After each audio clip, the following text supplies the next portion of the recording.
Buenas, buenas, ¿cómo están mis chiquitos? ¿Todo bien? Espero que estén bien, espero que estén contentos con la cursada. Yo estoy muy contento también con la cursada, con ustedes. Me gusta la interacción, me gusta que aprendamos y la pasemos bien y bueno, que nos podamos reír un rato, ¿no? También. Eh, Vamos a ver la segunda parte de plaguicidas. Esta segunda parte va a estar dividida en realidad en dos partes. Vamos a ver herbicidas y una segunda parte que, bueno, depende si a ustedes les interesa o no les interesa. Puede llegar a ser un poco más densa quizás. Vamos a hablar un poco sobre toxicología ambiental. Bueno, vamos a empezar un poco con los temas. Bueno, vamos a empezar a hablar un poco sobre herbicidas. ¿Qué tenemos con los herbicidas? Antes del 1940, la forma de sacar los yuyos malos era en forma manual, por lo tanto necesitábamos un montón de gente trabajando para sacar los yuyos y consumía obviamente mucho tiempo, era mucho más costoso, hasta que en 1940 empieza a aparecer nuestro primer herbicida que hoy lo vamos a ver, que es el 2,4-D. Después de 1960 empiezan a aparecer muchos más herbicidas, que algunos de estos también los vamos a ver en esta clase. El tema de que hay una explosión de herbicidas que en realidad tenemos muy poca información toxicológica de todos estos productos nuevos que aparecieron y en donde se ve también el tema de la conveniencia económica de que se sepa realmente muy poco de todos estos herbicidas. Así que yo les voy a dar lo que tenemos por bibliografía y seguramente, bueno, les voy a mandar algunos artículos que aparecieron, pero eso los vamos a ver por Facebook, ¿sí? Lo importante que para que tengan ustedes en clase y para rendir el final los vamos a ir viendo ahora. El herbicida ideal, pongámonos en el lugar de la persona que tiene un cultivo, es el herbicida que va en forma selectiva, va a agarrar el yuyo malo, el yuyo que no me interesa, que va a crecer al lado de la plantita que sí me interesa que crezca y le va a sacar vitalidad, le va a sacar nutrientes del suelo, bueno, que le va a dar sombra, le va a sacar sol. Bueno, necesito un herbicida que sea específico para que me mate ese yuyo y que se quede en el lugar y que no se vaya a otros terrenos, ¿sí? Que no me afecte a otras plantas que tengo en otros terrenos o que no se vaya al vecino, por ejemplo, ¿sí? Ese es el herbicida ideal y vamos a ver de que muchos no cumplen con estos criterios, ¿sí? Y otro criterio importante para tener en cuenta es que afecte a la planta y cuando toque el suelo se inactive. Y esto es un dato interesante porque después vamos a ver en cuanto al tratamiento que hay muchos plaguicidas que se inactivan en contacto con la tierra. En este ejemplo tenemos el paraquat, que es el más importante. Tenemos herbicidas inorgánicos, herbicidas derivados del amonio cuaternario, los bipiridilos, que son los peores de todos, los ácidos fenoxialquílicos, el 2,4-D, que fue el que primero les nombré, que apareció en el 1940, y los derivados de los aminoácidos como glifosato, que seguramente ya lo habrán escuchado varias veces, ¿sí? Los herbicidas pueden ser selectivos o no selectivos o de contacto. Un herbicida selectivo es el que va a destruir la maleza por acción hormonal, actúa en el desarrollo de la planta y son generalmente de baja toxicidad. Y los herbicidas no selectivos o de contacto son tópicos, ¿sí? Para las plantas, afectan ya cuando la planta está, no sé, cuando ya emergió del suelo. Y acá tenemos, por ejemplo, el paraquat y el diquat, temas a título informativo. Esto es importante. Muchas veces, quizás no por desconocimiento de la toxicología actual, no, no nos parece que realmente el principio activo de de estos plaguicidas, herbicidas, sea lo más importante en cuanto al efecto en el ser humano, ¿sí? Pero sí se cree que en muchos casos lo que sí realmente es lo perjudicial en el ser humano son las coformulaciones, o sea, las sustancias que se le agregan al plaguicida para que tenga mayor efecto sobre el suyo, ¿sí? En este caso tenemos disolventes, surfactantes a base de hidrocarburos. Generalmente estos se consideran inactivos porque obviamente no es el principio activo que va a actuar sobre el suyo malo, pero va a terminar siendo el principio activo que va a actuar en lo que es la toxicidad humana, ¿sí? Y acá tenemos el principal exponente de todos estos es el glifosato, que en donde se cree que el principio activo del glifosato, que ahora lo vamos a ver, no es el verdadero, lo que genera el daño en el ser humano, sino que son los coformulantes. Ahora vamos a ver líneas generales que quizás se van a ir repitiendo en los herbicidas que vamos a ver ahora, pero para tener en cuenta que son generalidades, ¿sí? En cuanto a lo que es el diagnóstico. Importantísimo lo que es el antecedente de exposición y la clínica asociada. Vamos a ver de que tenemos muy poca disponibilidad de estudios de laboratorio para poder diagnosticar qué herbicida es el que está afectando a nuestro paciente. Después tener en cuenta el herbicida, la concentración, la cantidad, el tiempo de exposición y tener en cuenta también que lo que les dije yo, la determinación de herbicidas y sus metabolitos por laboratorio no se hacen generalmente y como muchas cosas de las que vimos en toxicología, no son estudios que salen en forma rápida, ¿sí?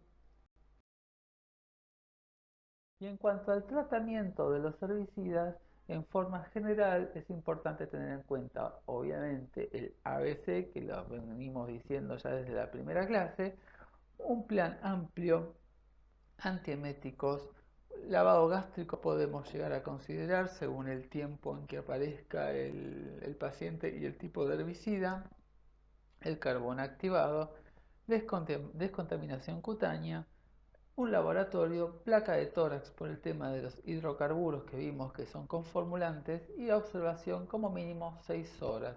Estas son reglas que se van a ir repitiendo, salvo algunas excepciones que vamos a ir viendo en casi todos los herbicidas que vamos a ver ahora. Empecemos con los nitrocompuestos. Bueno, los nitrocompuestos como el dinitrofenol es un herbicida, en su momento se empleó como producto para perder el peso. Ahora vamos a hablar un poquito sobre la historia del dinitrofenol, eh, ya que tiene como efecto el desacople de la fosforilación oxidativa. Esto lo que va a generar es aumento de la temperatura, aumento del metabolismo basal y como consecuencia obviamente la pérdida de peso y por eso se lo empleó mucho allá en el pasado.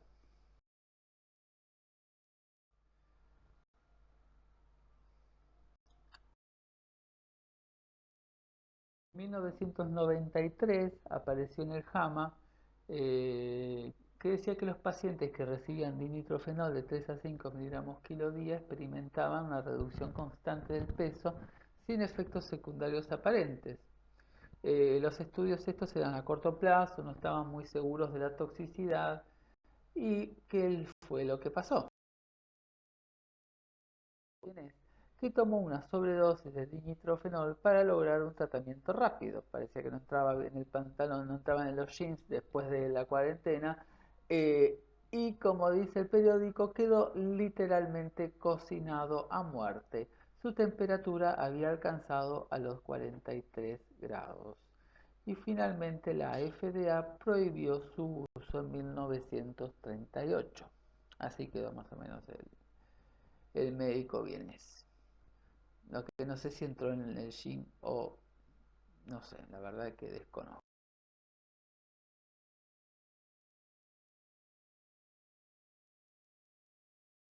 Segunda Guerra Mundial en 1939 a 1945 para mantenerlos calientes durante la batalla de invierno, y se reportó en ese momento como efecto adverso la pérdida de peso.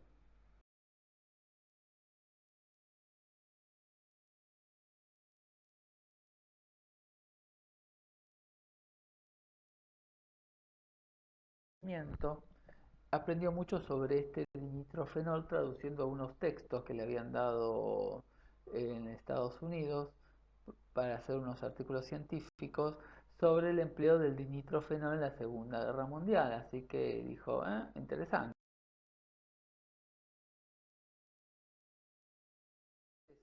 Así que empezó a usar el dinitrofenol por su cuenta, primero en Texas y después en un montón de lugares más de Estados Unidos. Le cambió el nombre, le puso el nombre comercial de Mitcal, y así armó una gran empresa y con muchas ganancias con este famoso Mitcal, donde aclaraba que no había reportes de muertes asociadas al empleo del uso del producto, y directamente lo acuñó como algo propio, ¿sí? Prometía alrededor de descenso de 7 kilos de peso por semana, con el único efecto adverso del aumento de la temperatura y obviamente un costo de $1.300 por semana más o menos. Hacía firmar un consentimiento que aclaraba que había riesgos de coágulos en la sangre, problemas respiratorios, formación de cataratas. Bueno, la cosa es que a la gente no le importó nada todo esto, y 14.000 personas fueron atendidas en la clínica de Baczynski, adelgazando. Finalmente la FDA fueron a la clínica, encontraron este producto en contenedores y terminó en un juicio donde tuvo que pagar alrededor de $100.000 cuando se supuso que ganó $8 millones en este emprendimiento.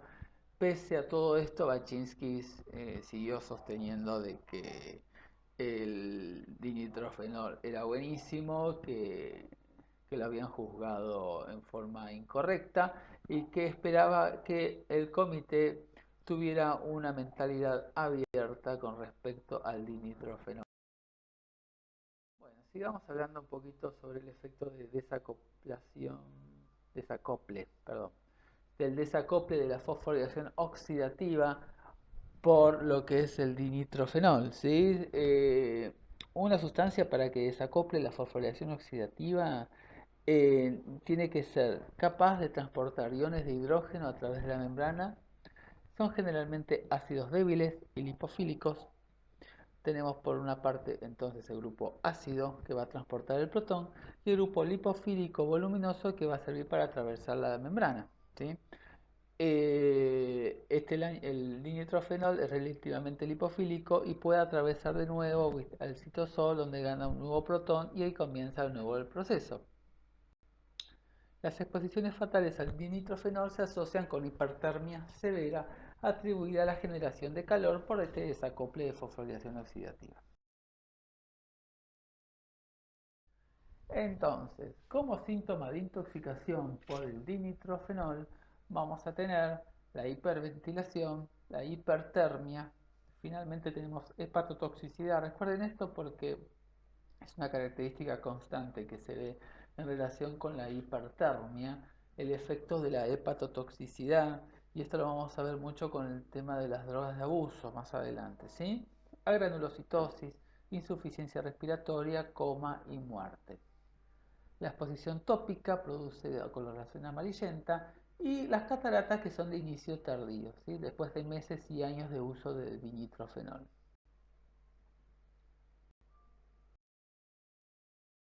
El tratamiento no tenemos nada específico, el enfriamiento rápido, y las benzodiazepinas pueden también usarse como terapia complementaria para el delirio y las convulsiones. Y con esto terminamos con dinitrofenol y Baczynski. Paraquat diquat. Este es un tema Importantísimo, incluso más importante que dinitrofenol. Este es un plaguicida que se sigue empleando, su uso es bastante importante, no tanto como el glifosato. Y como acá apareció Toto otra vez, que no me puede ver sentado, eh, el tema del paraquat y el diquat, vamos a ver que son realmente muy tóxicos, ¿sí? Cantidades muy pequeñas principalmente del paraquat más que del diquat pueden llegar a dar envenenamientos mortales. Como les dije, el paraquat es el más potente y también el más tóxico de los derivados del amonio cuaternario, incluso más que el diquat. Actúa sobre el tejido fotosintético de las plantas como un defoliante. Tenemos como característica, que esto ya lo nombramos hace un rato, que se degrada e inactiva en contacto con la tierra. Esto es importante para lo que vamos a ver en un rato. Se descompone por exposición a la luz solar, se hidroliza en soluciones alcalinas, no es volátil, es estable a temperatura ambiente y es el segundo empleado luego del glifosato. Vamos a profundizar un poquito con el tema de la tierra, ¿sí? Eh, Hace un contacto foliar con las malas hierbas, ¿sí? Después cuando llega al suelo se une a los constituyentes del suelo, por ejemplo las arcillas, tienen mayor cantidad de sitios de adhesión a estos bipiridilos y además también actúan las bacterias y hongos que están en el suelo.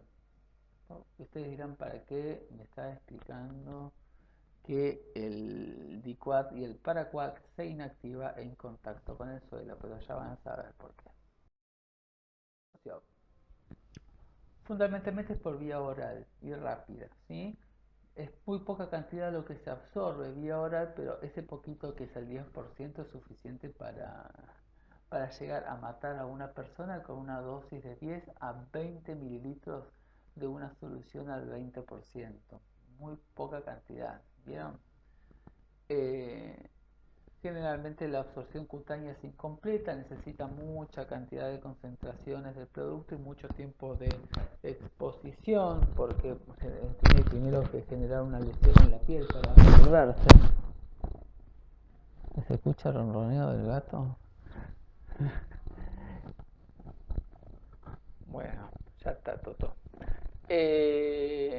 Y el tema de la absorción inhalatoria es de absorción limitada. Lo más importante entonces es la absorción gastrointestinal.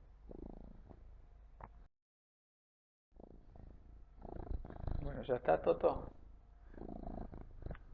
Perseverante el gato de esto, hasta que no está un rato encima, después no baja.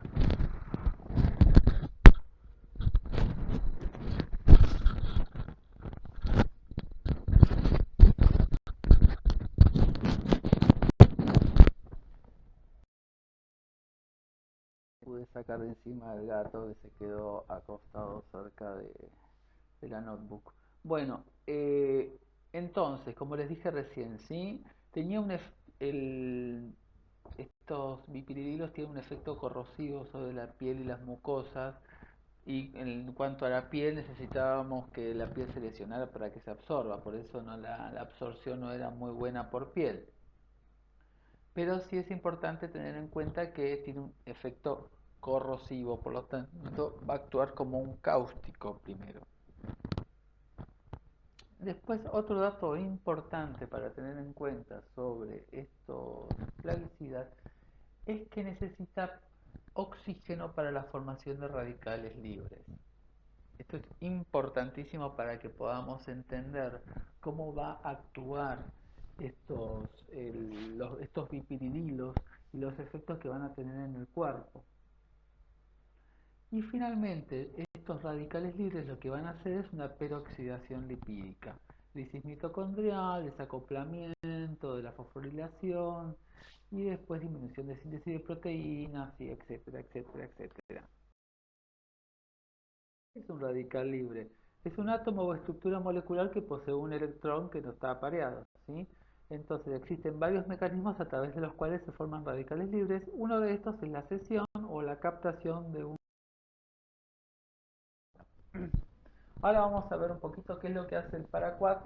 No se asusten con este dibujito, después lo van a empezar a querer más, ¿sí? Esto me hace acordar al dibujo que les mandé cuando hablábamos de ácido valproico. Bueno, es muy parecido. Bueno, vean el paraquat ahí entrando a la célula, ¿sí?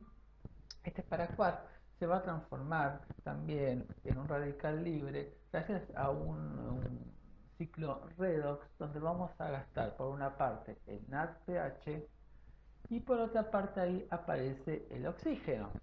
¿Lo están viendo? Bueno, así que por una parte tenemos oxidación del paraquat y consumo de oxígeno, formación de estos radicales libres y la formación de estos radicales superóxidos que van a formar otros radicales como el hidróxido, el óxido nítrico y los peroxinitritos. ¿Sí? La necesidad de que haya oxígeno para que pase todo esto. ¿Sí? Ahí se los volví a marcar. ¿Cuáles son los mecanismos protectores que va a disponer la célula? El glutatión, la superóxido dismutasa y las catalasas que finalmente se terminan agotando. Así que no tenemos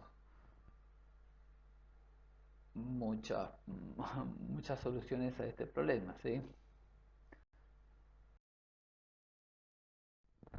El resultado de todo esto, ¿sí? Estrés oxidativo, peroxidación lipídica, citotoxicidad, aumentan la liberación de citoquinas, vienen los leucocitos, más inflamación, necrosis y con el paso de los días, otro dato importante en relación a los bipiridilos, la fibrosis, ¿sí? Por lo tanto, ya con este dibujito tenemos la lesión aguda, producto de toda esta cascada de, de óxido nítrico y peroxinitritos y todas estas, el ciclo redox. Y si el ser humano zafa de todo esto, la fibrosis, ¿sí? Que ahí ya tenemos otra causa de muerte, ¿sí? Entonces, ahora volviendo al tema del oxígeno, les, les hago yo una pregunta. ¿Qué órgano creen ustedes que va a estar más afectado en una intoxicación por paraquat, por ejemplo? A ver, piensen. Y si dijeron el pulmón, le acertaron, ¿sí? El pulmón va a ser el principal órgano blanco, ya que se va a acumular en todas las células alveolares a partir de las 6 horas y por la presencia del oxígeno se va a afectar en forma muy grave. Y además llega también a otros órganos, principalmente el riñón. El riñón va a ser el segundo órgano afectado por el paraquat y otros órganos como el hígado, corazón, músculo esquelético, generalmente no se metaboliza y la excreción va a ser renal. Y acá tenemos otro dato más, es que si el paraquat va a afectar principalmente al riñón y la excreción es principalmente el 90% renal, con el tiempo se va a estar afectando la excreción y la vida media va a seguir aumentando y vamos a tener como presencia del paraquat por 2 a 3 semanas luego de la exposición. Entonces el cuadro clínico vamos a tener leve, moderado y grave según la cantidad de paraquat ingerida. La toxicidad va a ser una necrosis celular inespecífica. Principalmente al principio va a ser gastrointestinal porque dijimos que tenía un efecto de tipo cáustico, después pulmonar y renal que fue lo que hablamos. Entonces, a nivel gastrointestinal va a ser lo primero que va a aparecer, las manifestaciones gastrointestinales como náuseas, vómitos, dolor, lesiones cáusticas de tipo alcalinas en la boca, lesiones esofágicas, y esto va a tener como consecuencia, ¿sí?, todo lo que es el límite de lo que es la incorporación de líquidos, aumento de pérdidas, hipotensión, mala perfusión y shock. Está la presencia de la esofagitis. Después, la segunda manifestación es lo que es aparato respiratorio, y esto está relacionado con la presencia del oxígeno, ¿sí? Tenemos desde la neumonitis aguda, hemorragias pulmonares con tos, disnea, hemoptisis en las primeras horas, y si sobreviven, como dijimos hace un rato, vamos a tener deterioro de la función respiratoria por el tema de la fibrosis pulmonar que va a aparecer después de 2 a 3 semanas de la exposición. Va cerrando el tema.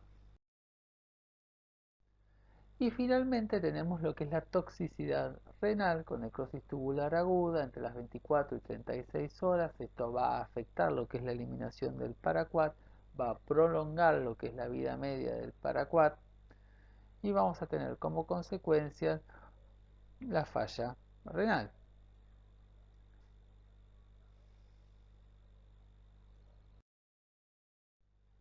Otras manifestaciones, como dijimos que también podía llegar a haber, injuria hepática, sistema nervioso central, hematológicas, dermatológicas, oftalmológicas, musculoesquelético, endocrino y cardiovascular. El pronóstico, otra vez más o menos lo mismo, ya con concentraciones bajísimas, 5 mililitros, la mortalidad del 50%, 10 al 20 mililitros del 50 al 90%, y ya intencionales a partir de 50 mililitros cerca del 100% de mortalidad. El diagnóstico, dijimos que no contábamos con muchos recursos específicos toxicológicos para diagnosticarlos. Tenemos el test de ditionita. El test de ditionita eh, no está disponible, por lo menos fácilmente, para realizarlo. Ya si en plasma es positivo, ya hablamos de una mortalidad del 100%, y en orina se hace a partir de las 6 a 24 horas, y lo que nos va a decir es si hay o no exposición al tóxico. Los AG de Paraquat, mucho más limitado que el test de ditionita. Otros estudios complementarios que vamos a hacer, obviamente, todo lo relacionado con placa de tórax, tomografías, etcétera, según el tiempo de evolución, hemogramas, ionogramas, estado ácido base, función renal, y también podemos tener metamoglobinemia, así que eso también otra de las. El tratamiento, parecido a lo que vinimos hablando con el tema de los intoxicaciones por herbicidas, todo lo que sea medida de sostén, el ABC, en plan amplio.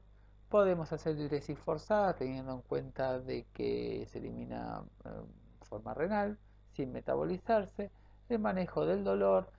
Por el tema de que es un cáustico, contraindicamos lo que es el lavado gástrico, vómito provocado.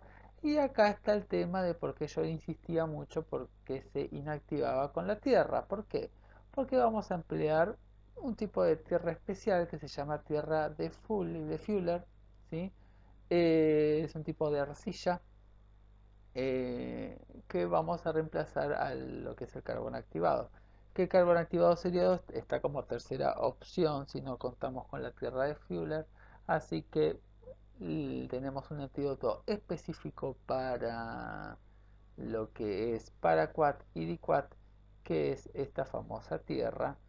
Se da de 100 a 150 gramos en solución al 30%, en los niños 2 gramos por kilo y antes de las 6 horas de la ingesta.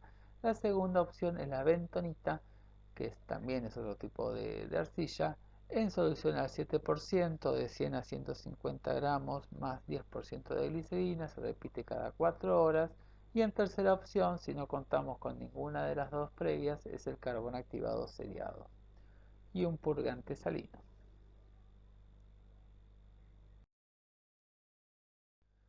Otro de los datos importantes, de por el cual yo insistí varias veces con el tema del oxígeno, que necesitábamos oxígeno para que surja todo este efecto de cascada, restringimos la oxigenoterapia solamente en casos de hipoxemias confirmadas o de falla sistémica, porque cuanto más oxígeno le demos a nuestro paciente, más daño vamos a tener por este tema de la dependencia del oxígeno, ¿sí?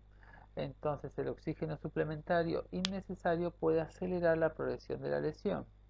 Es un dato interesante también en relación a este tipo de tóxicos.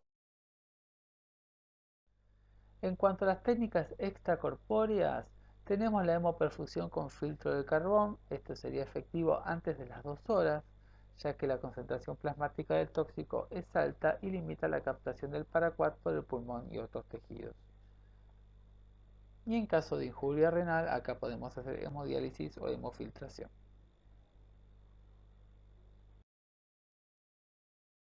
Antídotos en estudio, todavía nada confirmado. El tema de corticoides intravenosos, aspirina, N-acetilcisteína, deferoxamina, la vitamina E. Se están estudiando si tienen o no tienen algún efecto relacionado con esta intoxicación, pero nada confirmado. Diagnósticos diferenciales para tener en cuenta, obviamente los cáusticos, hablamos de que tenía un efecto cáustico, la sepsis, fosfina por su todo efecto sistémico y el hierro también pueden ser diagnósticos diferenciales compatibles con paraquat y diquat. Y ahora unas pocas palabras de diquat. Tóxicos que el paraquat aparecen a veces en algunos herbicidas combinados paraquat y diquat por este tema de tratar de evitar tanta toxicidad en caso de unas ingestas accidentales. Tienen menor toxicidad pulmonar, sí tienen más efecto a nivel del sistema nervioso central con las convulsiones, pero no es tan bueno como herbicida y por lo tanto no lo utilizan tanto en el agro. Glifosato. El glifosato es un herbicida de tipo no selectivo, aparecen diferentes tipos de formulaciones de glifosato. Del 1 al 5% es el glifosato que ya está listo para usar o puede ser para diluir del 30 al 50%. Es un compuesto organofosforado, eh, pero no actúa como órgano fosforado, como lo que vimos en la clase pasada, no es inhibidor de la colinesterasa. Tiene su acción herbicida por una inhibición de una enzima que se llama EPSPS. A ver si me sale bien. 5-enol-piruvyl shikimato 3-fosfato sintetasa. Esta es una enzima que aparece solamente en las plantas, ¿sí? Por eso nunca la escuchamos en nuestra vida antes, ¿sí? Solamente están en las plantas. Es una enzima que va a inhibir específicamente el glifosato. Esta enzima produce 3 aminoácidos aromáticos esenciales para las plantas, ¿sí? Y no está presente en el ser humano. Ese efecto es un inhibidor de una enzima que nosotros no tenemos, ¿sí? Bueno, ahí está uno de los puntos claves relacionados con el glifosato. Los herbicidas más comercializados, bueno, son los glifosatos, como dijimos recién, incorporan dentro de su fórmula eh, estos coformulantes que dijimos que explicaba de alguna forma el efecto tóxico. ¿Y cómo hacemos que para que la planta que yo deseo que permanezca no se afecte por el glifosato? Si yo voy a tirar glifosato en una región donde haya un montón de plantas. ¿Por qué? Porque hay cultivos transgénicos, como por ejemplo la soja transgénica, que tiene una modificación en esta enzima, la shikimato esta, que el glifosato no va a hacer efecto en esta enzima modificada genéticamente. Entonces ahí explica por qué el glifosato va a actuar sobre plantas que no fueron modificadas, a diferencia de las plantas que sí fueron modificadas genéticamente. Entonces, estas plantas modificadas genéticamente van a tener una resistencia a esta sustancia química y van a poder seguir creciendo. Los glifosatos más conocidos es el Roundup, después está el Ranger Pro. Se utilizan entonces en estos cultivos genéticamente modificados y se vio como algo muy bueno todo este cambio y esto generó todo un aumento drástico de lo que es la utilización del glifosato y lo que aparece a partir del año 2000 es lo que se llama la quema verde, ¿sí? En donde se utilizan grandes cantidades de glifosato en los cultivos y junto con esta aparición de la quema verde, ya en cultivos que están prácticamente previos a cosecharlos, ¿no? Junto con este aumento del glifosato en lo que se llama la quema verde, los límites permitidos para el consumo humano pasaron de ser de 5 a 20 partículas por millón, que era lo previo, a 30 partículas por millón. O sea, se aumentó lo que es el tema de los límites permitidos a partir de esta práctica. Y esto lo de dibujitos, ¿sí? Cómo es que el glifosato a partir de 1970 se empezó a tolerar de 0,2 partículas por millón, 0,1 partículas por millón. A medida que avanza el tiempo, en 1990 empiezan a aparecer tolerancias de 20 o de 5 partículas por millón, todavía en la segunda flecha. Después aparece este rayo que es lo que es la quema verde a partir del año 2000 y después empiezan a aparecer los niveles de 30 partículas por millón de tolerancia en los alimentos.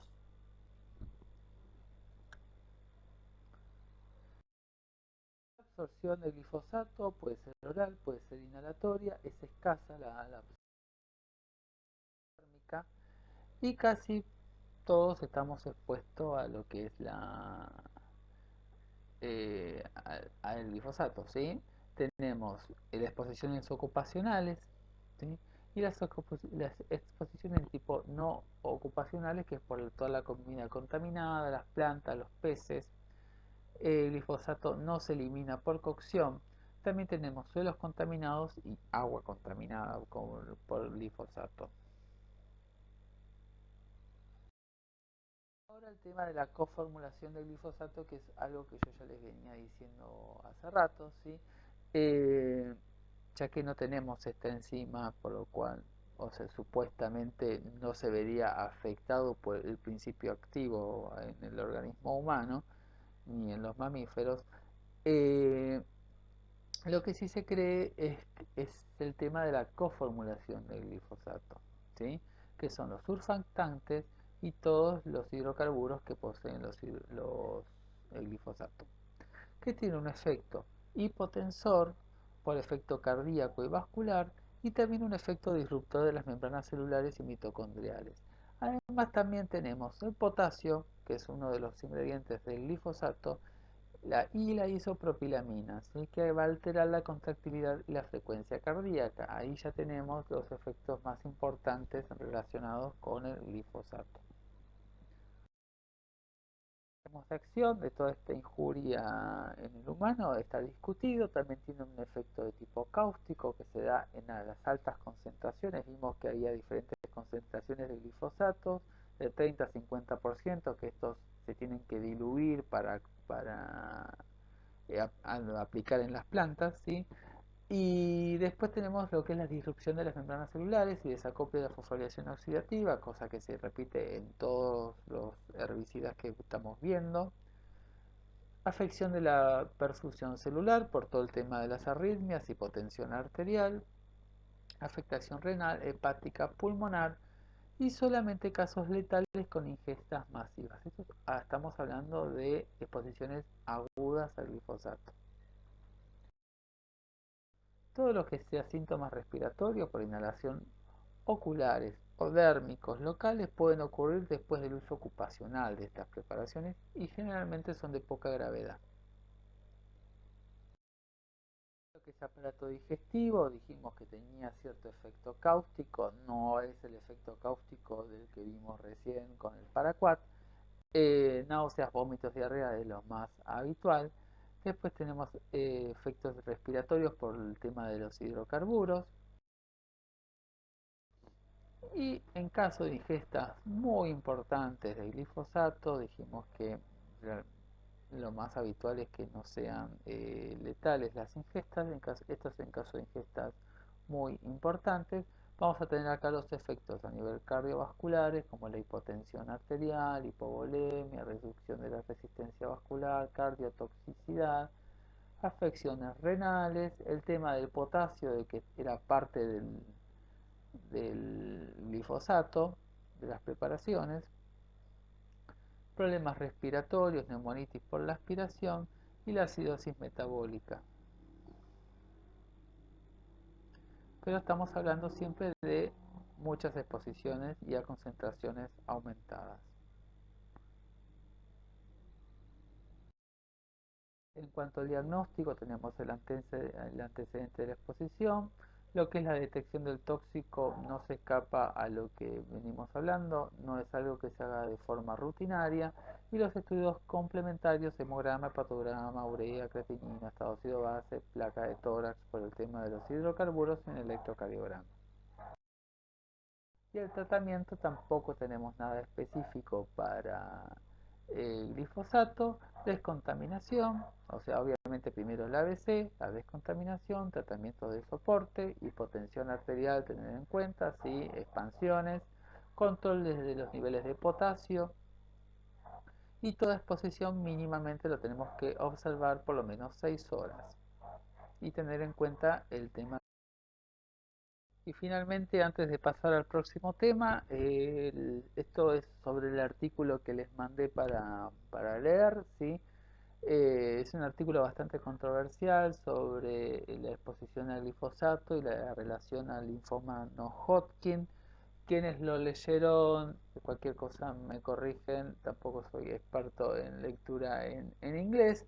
El tema de lo que dice el artículo es que es un metaanálisis, o sea, toma diferentes estudios científicos eh, de expuestos a glifosato y su relación al linfoma, y lo que ven es que la gran mayoría de todos estos artículos científicos hay una relación positiva entre exposición al glifosato y el linfoma no Hodgkin, ¿sí? El tema es que finalmente, después de entusiasmarnos y decir si realmente da linfoma, termina diciendo que los datos no pueden llegar a ser del todo concluyentes porque en realidad se hacen con, sí, bueno, todos estos estudios se hicieron con trabajadores que no solamente fueron expuestos a glifosato, sino que también fueron expuestos a otros herbicidas, y que todos estos estudios en realidad se hicieron con trabajadores expuestos y no con la población en general. O sea que, si bien es muy probable que haya una relación entre el glifosato y linfoma no Hodgkin, él tendría que tenerse cuidado al decir si realmente la población general eh, que no se expone en forma laboral al glifosato eh, puede o no puede estar en riesgo al linfoma.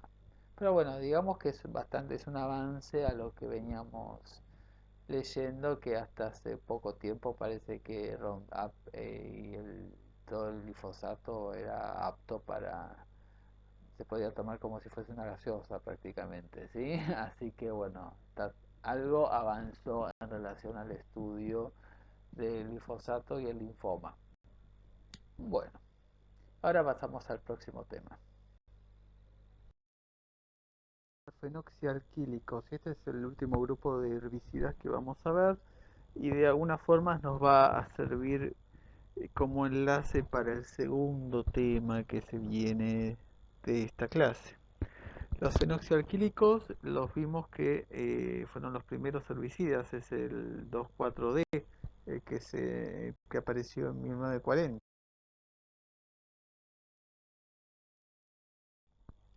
Estos son herbicidas selectivos. Los más utilizados, bueno, es el 2,4-D. Después aparecen otros herbicidas más que no son tan importantes, pero recuerden el 2,4. Los mecanismos de acción, miren, desde 1940 todavía no están bien descritos. Aparecen también acá los surfactantes, también como los vimos con el glifosato. Tiene un efecto cáustico, no tan importante como el caso del paraquat. Y también desacoplan la fosforilación oxidativa mitocondrial, o sea, generarían una toxicidad multisistémica, pero de todas formas no es uno de los herbicidas más tóxicos que se conocen en la... Además también tenemos algo específico de estos herbicidas que inhiben estos canales de cloro activados por voltaje, que es el CLC1.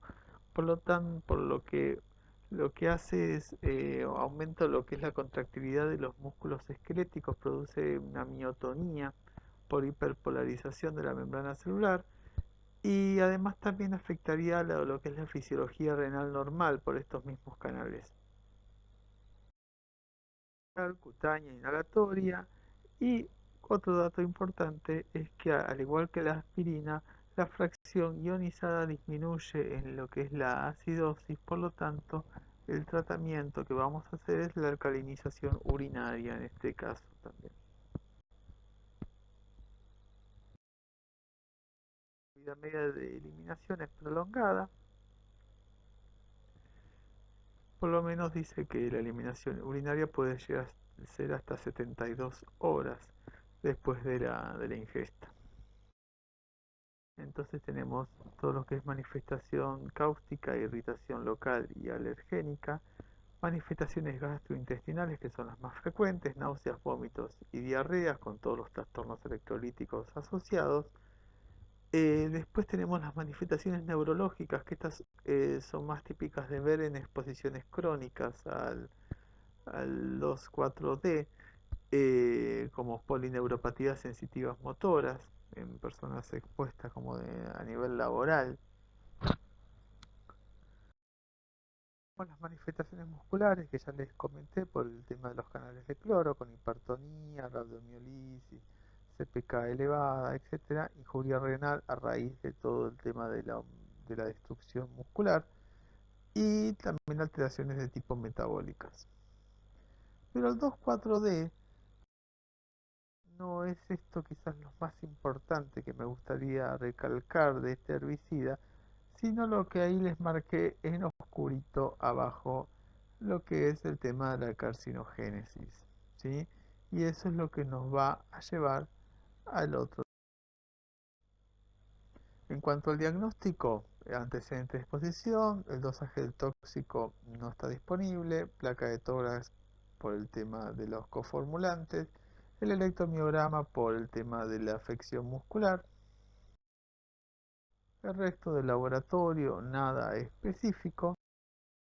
En cuanto a las medidas descontaminantes, tenemos lavado gástrico, carbón y purgante. En caso de contactos cutáneos, lavado profuso. Tener en cuenta un plan amplio, asegurar el flujo urinario, el tratamiento de las complicaciones y lo que es la alcalinización urinaria, que ya les comenté, que por eso lo enlazábamos con la aspirina.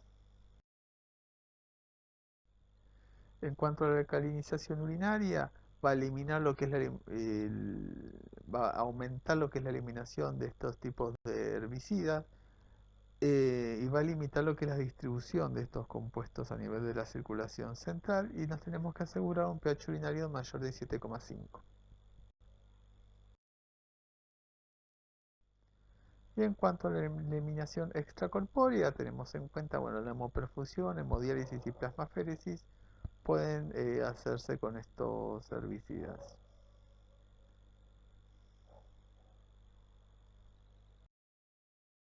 Y acá llegamos al tema más interesante relacionado con estos herbicidas hidroxialquílicos.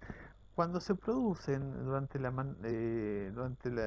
o sea, la formación de estos herbicidas 2,4-D, la producción, o incluso cuando se destruyen en el medio ambiente, se genera acá un segundo compuesto, ¿sí? que es el 2378 tetraclorodibenceno paradioxina, el TCDD. Este compuesto, el 2378 TCDD, es un contaminante orgánico persistente que es responsable de lo que es la exposición crónica a estos compuestos hidroxialquílicos y lo que tiene función de disruptor endocrino. Y por eso son uno de los herbicidas más peligrosos que conocemos. No tanto por lo que es la exposición aguda, sino por la formación de este contaminante. Es lo que se empleó durante Vietnam y lo que es el agente naranja. Habían empleado el 2,4-D como agente naranja sin tener en cuenta, por desconocimiento, de que se generaba el TCDD y que fue lo que generó un montón de complicaciones después de la aplicación de este agente naranja. Eh, El 2,4-D y el 2,4,5-T, junto con el TCDD, fueron los principales componentes del exfoliante agente naranja utilizado en la guerra de Vietnam. La necesidad de este agente naranja teóricamente era muy baja y por eso se lo empleó y después avanzaron los soldados apenas se había administrado este agente naranja, eh, pensando de que no iba a haber ningún tipo de secuelas, ¿sí? Y eso no fue lo que realmente pasó. La idea de la aplicación de este herbicida era de alguna forma poder descubrir a los vietnamitas, donde se escondían estos vietnamitas. Por lo tanto se empleaba como un agente defoliante. eh, Así, lo que el ejército no contó es que al haber estas trazas de TCDD formando parte de la gente naranja, iban a tener todas las consecuencias que tuvieron para los soldados, sino también para los vietnamitas, obviamente. Y estos fueron las consecuencias de las exposiciones al TCDD. La aparición de linfomas, melanomas, cáncer de pulmón, enfermedades cutáneas como el cloroacné y la porfiria cutánea tarda. Esto se repite mucho en estos agentes contaminantes, lo vamos a ir viendo en varios que vamos a ir repitiendo durante la clase. Malformaciones congénitas, enfermedades degenerativas, enfermedades tiroideas también se ven, y desórdenes de desarrollo sexual, acción de antiestrógeno, antiandrógeno. Estas son características típicas que se ven en los disruptores endocrinos. Y si no se acuerdan de la clase anterior cuando hablamos de organoclorados, esto lo ¿sí? Tenían también funciones de disruptor endocrino y por eso fue uno de los motivos por los cuales se dejaron de emplear. El tema de que ya se había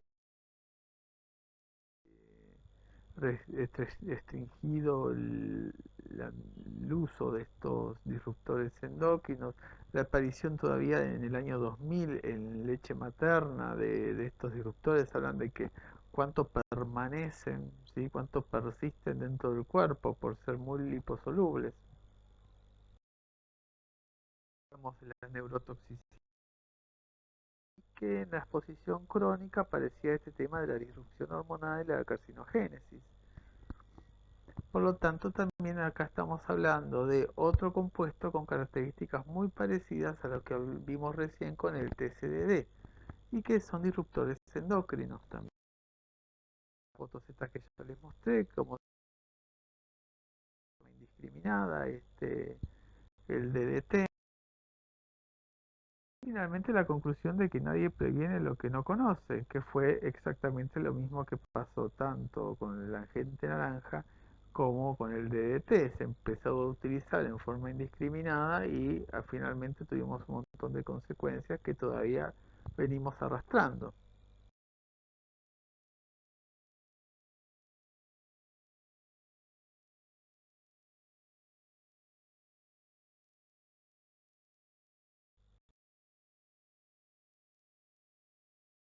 Tengo una parte del libro muy interesante lo que dice ella. ¿Cómo pueden los seres inteligentes tratar de dominar unas cuantas especies molestas con un método que contamine todo lo que les rodea y les atraiga la amenaza de un mal e incluso de la muerte de su propia especie? Y sin embargo, esto es precisamente lo que hemos hecho. Lo hemos hecho, no obstante, por razones que se derrumban en cuanto las examinamos. Interesante lo que dice Rachel Carson. Loca, después finalmente ella habló de la bioconcentración y la biomagnificación, que ahora los vamos a hablar, del tema de las aves.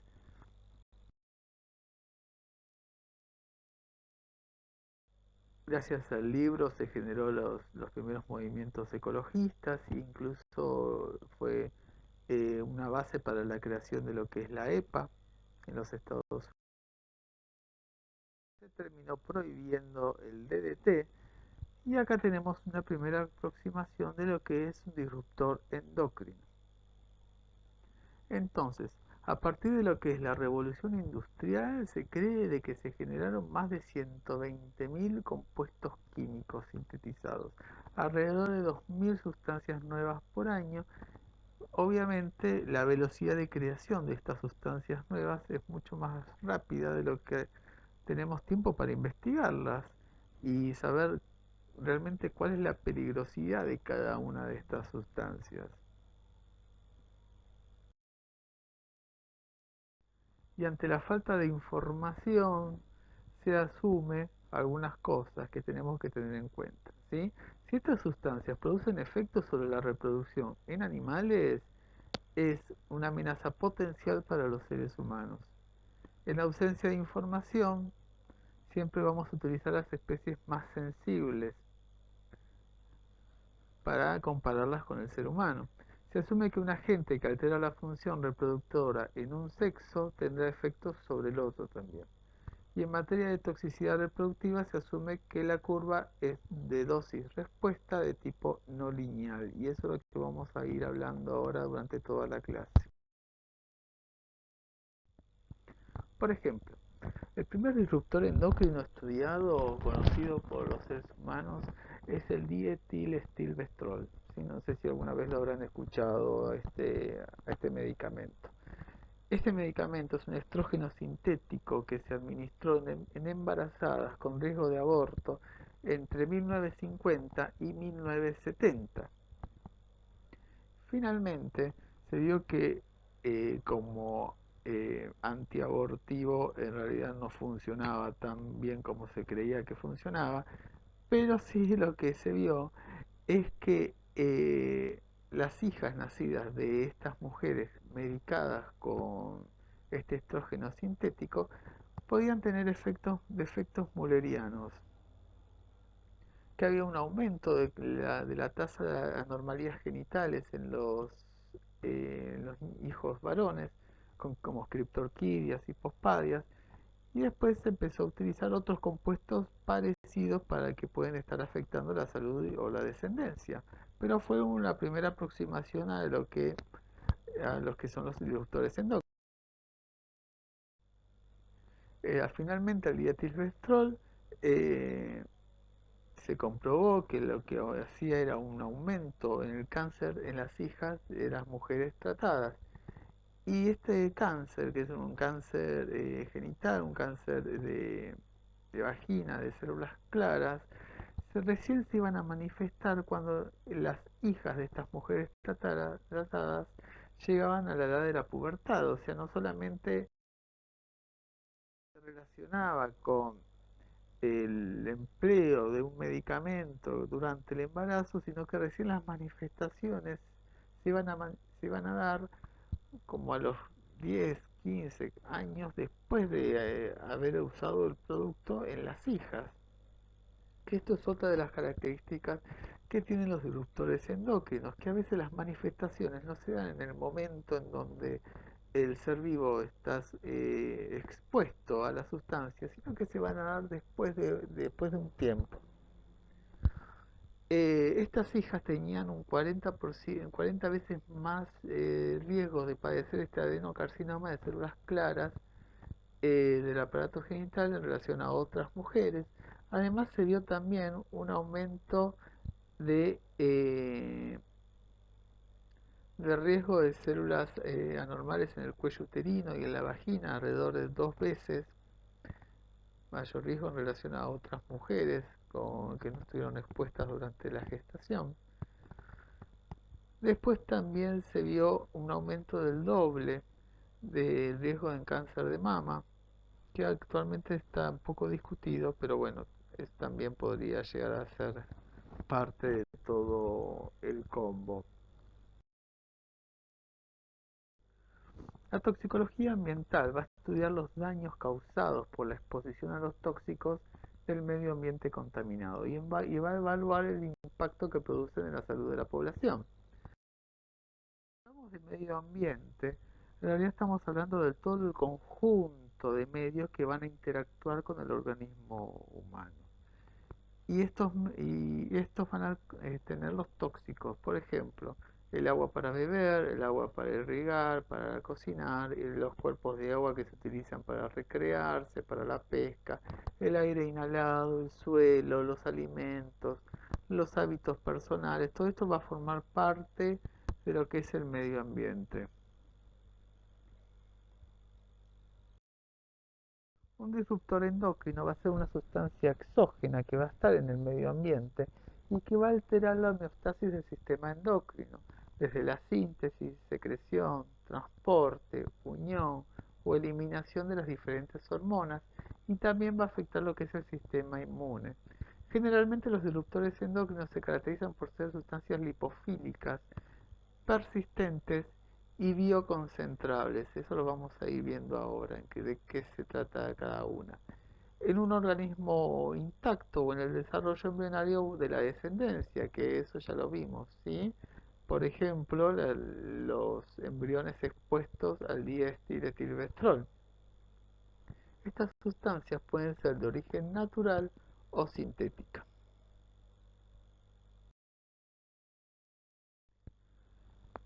Entonces, los diferentes impactos que van a tener los disruptores endocrinos en el organismo, en el ser vivo, puede ser desde lo que es la homeostasis, la reproducción, el desarrollo del ser vivo, y también puede modificar el comportamiento.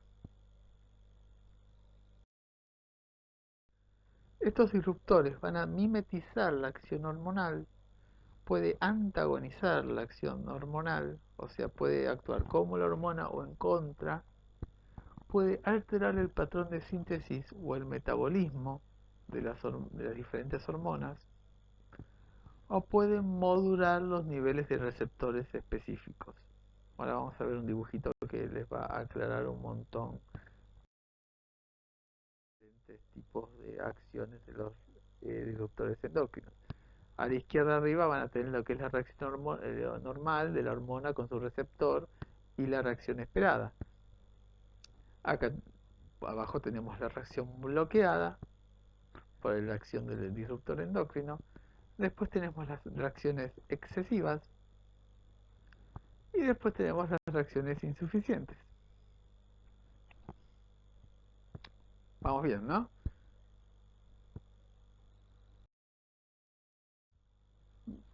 ¿A qué nos referimos con blanco? Blanco es la parte del organismo que recibe el impacto del tóxico, ¿sí? No solamente es para disruptores, sino también para todo tipo de tóxicos, ¿sí? Y es un término que utilizamos mucho cuando hablamos de toxicología ambiental.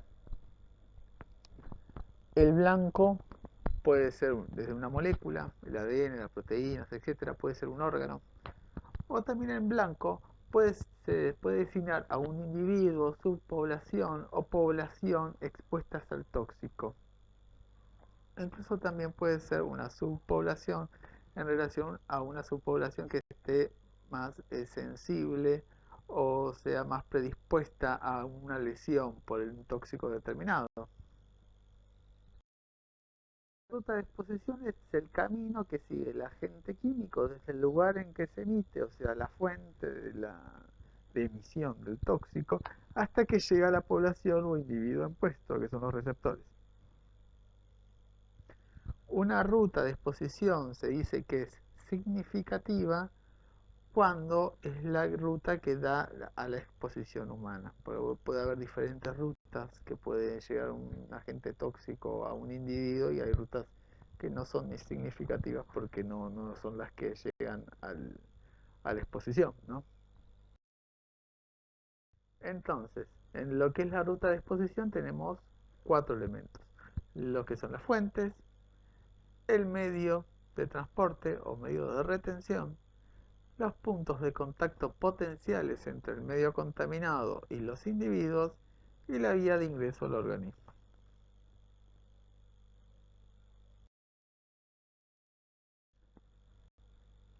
Entonces, nosotros los seres humanos vamos a tener diferentes rutas de exposición a los disruptores endocrinos, desde los alimentos, el suelo, el agua, los polvos y el aire.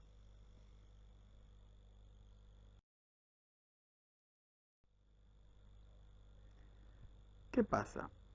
Nosotros ya, ahora lo que vinimos hablando, por lo menos nombramos tres disruptores endocrinos. Ahora vamos a ver un montón más, ¿sí? Pero tengan en cuenta que nosotros no estamos expuestos solamente a un solo disruptor endocrino, sino que en realidad es una mezcla de disruptores endocrinos. Y el que no es paranoico con esta clase va a terminar un poquito medio paranoico, porque hay disruptores por todos lados. Eh, y uno en realidad sí está como inmerso en una especie de cóctel de disruptores endocrinos. Por eso es muy complicado decir qué cosa da cada uno.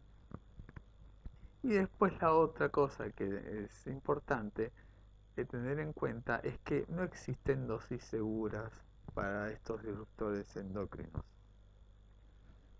Y ahora vamos a profundizar un poquito más sobre esto. Las vías de exposición, entonces, como dijimos, pueden ser digestivas, inhalatorias, dérmicas, laborales, transplacentarias y por lactancia. Y los tipos de exposiciones vamos a tener, generalmente son más bien crónicas o subcrónicas, y depende de la cantidad del periodo de vida en donde uno se expone a estos disruptores, y agudas raramente es en caso de un solo día. Los periodos de latencia, ya como vimos en el caso del DES, existe un lapso variable de tiempo entre lo que es la exposición a un disruptor y la aparición de la enfermedad, que puede llegar a ser años, como vimos en este caso, o décadas después incluso. Y acá hay otro dato importante, es que los momentos en donde el ser humano, o por hablar de otros seres vivos también, ¿sí? Somos más vulnerables a la acción de estos disruptores endocrinos, es cuando el ser humano está intraútero o en las etapas tempranas del desarrollo. Importantísimo este dato, ¿sí? Remárquenlo. Entonces las etapas más vulnerables va a ser intraútero o en los primeros años de vida. Otra cosa importante a tener en cuenta es el caso de los trabajadores expuestos, porque muchas veces uno en el interrogatorio pregunta, ¿usted qué trabaja? Y trabajo haciendo esto, pero no estamos preguntando por años o décadas antes, ¿sí? Y tenemos en cuenta este tema de que los disruptores a veces tardan años en manifestarse clínicamente. En cuanto a los efectos tóxicos de los disruptores, no solamente de los disruptores, sino también de todo lo que venimos viendo, los podemos clasificar en tres, ¿sí? Efectos cancerígenos, efectos no cancerígenos o tóxicos para el desarrollo.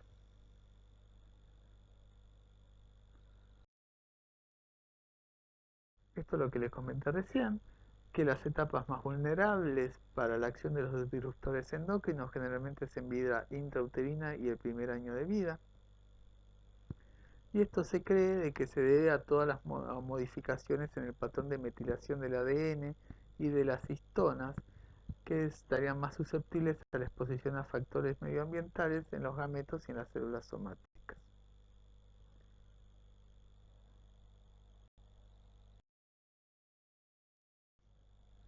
Las vías exclusivas de exposición, por ejemplo, transplacentarias o lactancia, los chicos que se llevan todo a la boca y juegan al ras del suelo, incorporan más aire, esto ya lo venimos hablando con las otras clases, líquidos y alimentos en relación a un adulto, hay menor velocidad de metabolización, menor volumen corporal, todo esto va a favorecer a que sean más vulnerables también los niños, ¿sí?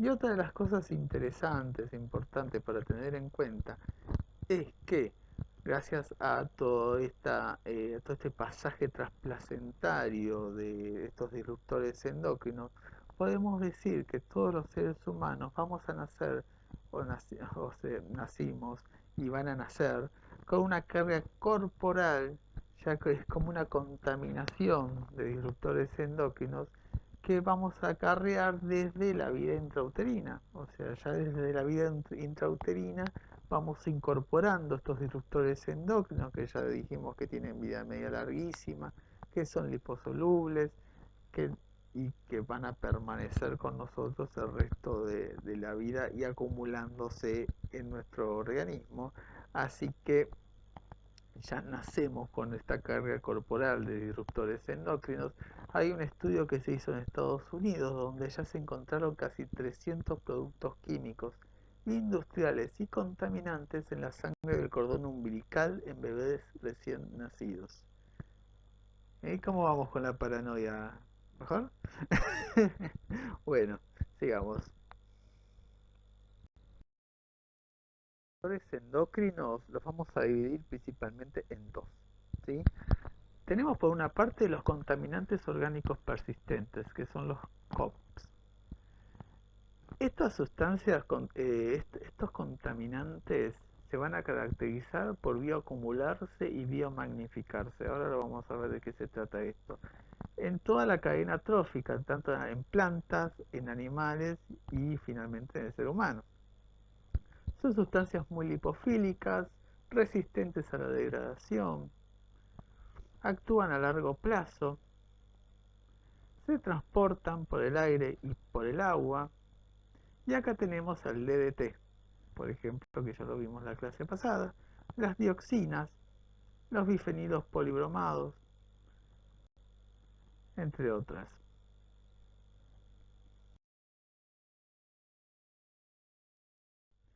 Esto es lo que yo me refiero a bioacumulación y biomagnificación. Este dibujito es mejor que muchas palabras juntas, ¿sí? Acá vemos cómo los peces a medida que van avanzando y van creciendo, se van juntando de alguna forma estos disruptores endocrinos. Y lo que es la biomagnificación, que esto ya habla de lo que es la cadena trófica, como del plancton a los peces, a la foca, y van a medida que se van alimentando, van aumentando los niveles de estos contaminantes.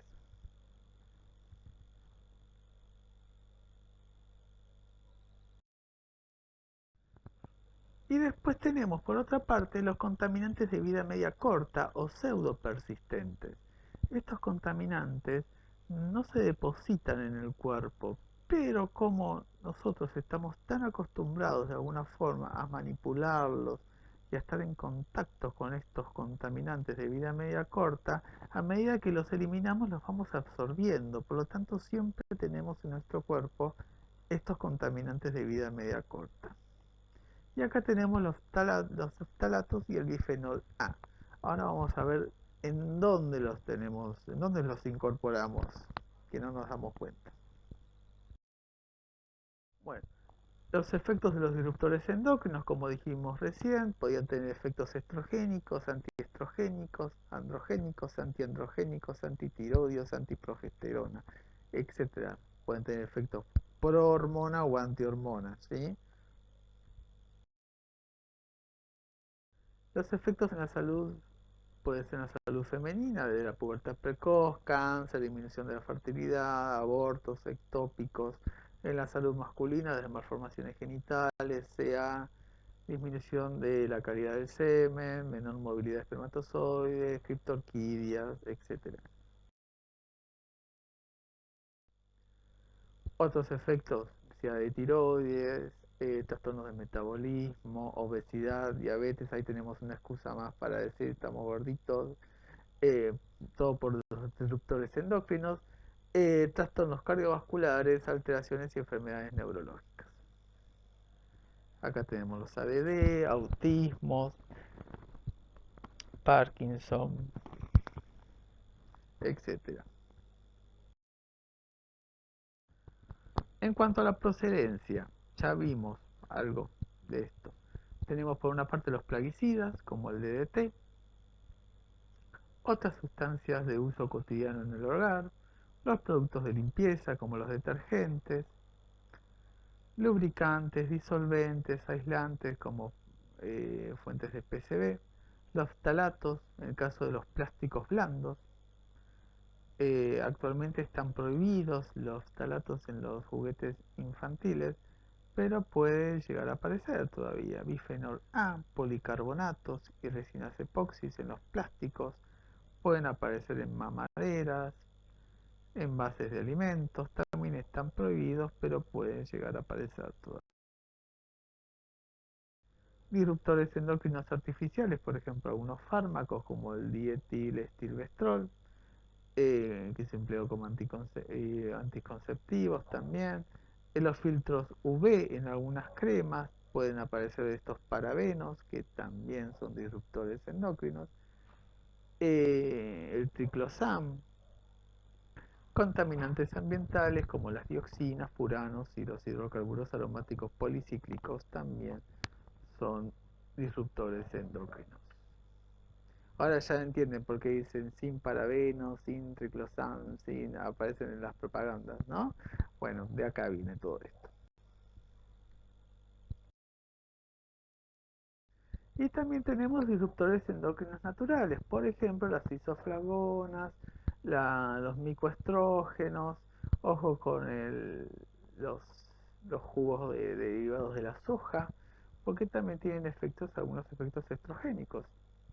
Las hormonas animales, algunos metales como el cadmio y el aluminio también tienen efectos de disruptor endocrino.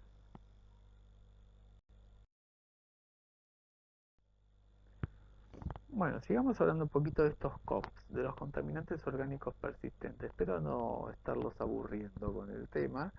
Queda un poquitito todavía para hablar. Se pueden considerar como errores del desarrollo industrial, ¿sí? Son sustancias químicas orgánicas sintéticas que persisten en el ambiente y dentro del ser humano. Las vidas medias son larguísimas, ¿sí? De estas sustancias. Se transportan a larga distancia produciendo lo que es la contaminación global. Esto es otro dato interesante, ¿sí? Porque se llegaron a encontrar estos contaminantes orgánicos derivados del desarrollo industrial en lugares en donde no hay industrias directamente. Y uno dice, ¿cómo puede ser que aparezca esta sustancia en el polo norte o en el polo sur y en donde no hay industrias relacionadas con este contaminante? Ahora vamos a hablar un poquito de eso, a ver si les interesa también. Eh, Hablamos de la bioacumulación y hablamos de las altas concentraciones en los mamíferos marinos, que pusimos como ejemplo de lo que es la bioacumulación en los seres vivos, el tema de la... Y acá llegamos a lo que es el efecto saltamontes y que explica por qué aparecen estas sustancias en lugares inhóspitos. No es que por los saltamontes, no tiene nada que ver estos animalitos. Pero es por es muy gracioso, pero es porque tiene un efecto que estas sustancias hacen como saltos, ¿sí? Y van pasando de alguna forma las fronteras, límites que uno no se lo podría imaginar de otra forma. Estos COPs dijimos que se producen en zonas industrializadas, pero se van desplazando por la atmósfera, van dependiendo de la temperatura y de las corrientes de aire. Estos contaminantes de alguna forma se evaporan cuando la atmósfera se calienta y después vuelven a precipitar en forma de lluvia y ahí van dando estos saltos, como un saltamontes, ¿sí? Entonces se evaporan en zonas tropicales, son transportados por las corrientes y por el polo y se van y llegan hasta los polos. Y esto hace que la población esquimal sea la más contaminada de todo el planeta, que se van alimentando de esta grasa animal de los grandes peces y mamíferos. Por ejemplo, vimos en los dibujos los osos polares y las focas y los leones marinos, y que son los más acumulados en contaminantes de la cadena trófica, porque se alimentaron de todos los peces, todos contaminados con estos COPs, ¿sí? Así que si van a los polos, chicos, no les recomiendo alimentarse de estas cosas, ¿sí? Focas ni leones marinos, la verdad. A mí tampoco me interesaría comer a un bichito de eso, ¿eh? Pero bueno, les recomiendo que no se alimenten de eso. Bueno, este es el gráfico más o menos de lo que yo les vengo hablando, del tema de los saltos, del efecto saltamontes que tienen estos COPs, que se evaporan, se trasladan, después caen, después vuelven a trasladarse, ¿sí? Y de una zona de producción industrializada terminan en otra zona donde no tiene nada que ver con la producción de estos COPs.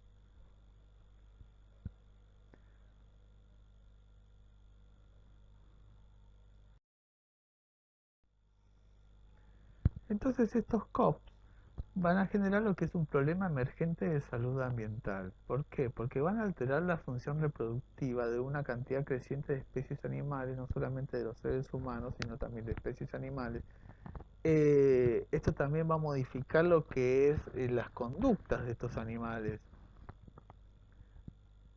Pérdida de la capacidad reproductora, instinto maternal, malformaciones de los órganos reproductores, mortandad de algunas especies y comportamiento sexual anormal. Que yo estaba comentando, el tema del DDT y de las aves, el efecto que genera el DDT en la cáscara de los huevos, cómo se debilitan. Esas son las especies más perjudicadas por el DDT. Estos son algunos efectos que se ven en lo que es la vida silvestre y la exposición a estos COPs. Los problemas reproductivos, del sistema inmune, desmasculinización, feminización en especies, peces, pájaros, mamíferos. Esto lo pasamos rápido. Lo que pasa en el caso de las gaviotas, en el caso de las focas.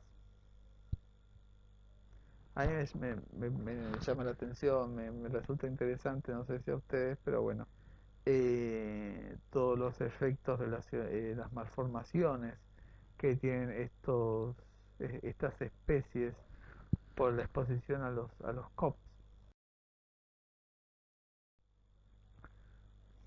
Por ejemplo, bueno, lo que se vio en lagartos, esto se vio en lagartos del lago en Florida, el agua Popka, estuvieron sometidos a una mezcla de disruptores endocrinos. En estos, entre ellos estaba el DDT. Lo que se vio es que en estos caimanes machos se desmasculinizaron, hay una disminución del tamaño del pene de estos caimanes y una superfeminización de las hembras. El 75% de estos huevos de los caimanes estaban muertos o infértiles.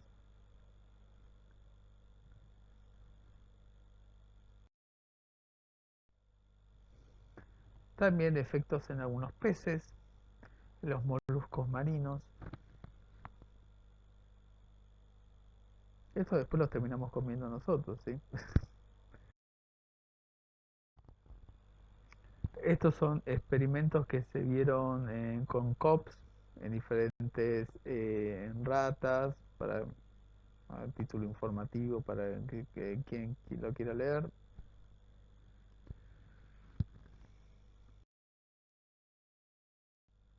¿Y por qué nos termina preocupando los COPS? Como si fuera, bueno, poco ya todo lo que les comenté, ¿sí? Porque son sustancias con actividad hormonal, porque tienen efectos no solamente en el ser humano, sino en toda la naturaleza. Se demostró experimentalmente de que no son buenos. Eh, Hay una tendencia cada vez más creciente de que aparezcan estas sustancias. Y es porque están relacionadas al cáncer también. Afectan a los niños ya desde etapas tempranas, desde ya del intraútero, ¿no? Con daños cognitivos, problemas inmunes, malformaciones a nivel genital, bajo peso al nacer, pubertad precoz.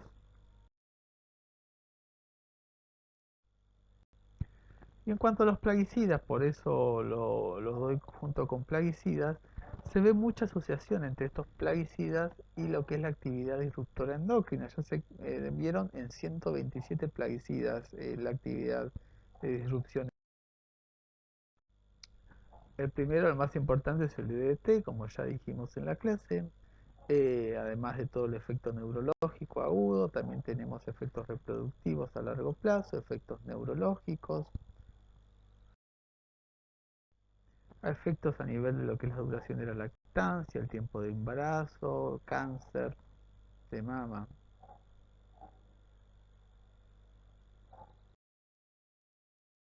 Acá este es uno nuevo, son las dioxinas. Las dioxinas son sustancias de origen natural o sintética, contienen oxígeno. Este oxígeno va a estar unido en forma de enlace éter a dos anillos de 6 carbonos. Estos compuestos son compuestos de tipo organoclorados.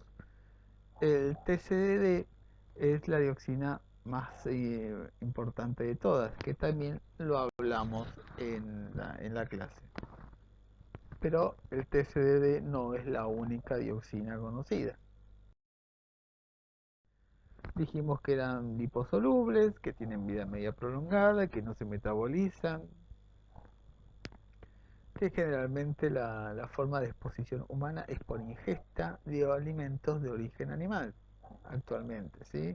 Que ya que no se utiliza tanto el DDT, la forma de exposición humana actualmente es por ingesta de alimentos de origen. En cuanto a las fuentes, tenemos las fuentes industriales, por ejemplo las metalurgias, con sus subproductos de la fundición, lo que es el blanqueo de la pasta de papel con cloro. ¿Se acuerdan de todo el problema que hubo con la fábrica de las pastas de papel en Entre Ríos, ¿no? Bueno, producción o uso de cloro orgánico, también ahí generan dioxina, fabricación de algunos herbicidas y plaguicidas. Otras fuentes es la incineración descontrolada de todo tipo de desechos. Las erupciones volcánicas y los incendios forestales también son fuentes de dioxinas.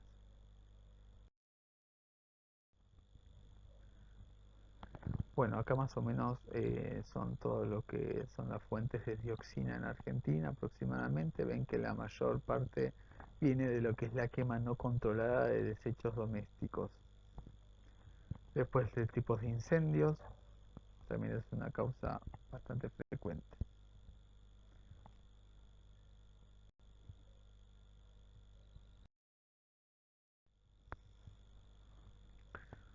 Bueno, en cuanto esto más o menos ya lo habíamos hablado antes, que el periodo de desarrollo del ser humano, el cerebro es altamente sensible a los disruptores y la dioxina no es la excepción. En el caso de las ratas lo que se ven son todos esos efectos, trastornos de la ovulación, trastornos del peso del ovario, alteración de las hormonas hipofisarias, hay un aumento de los receptores estrógenos.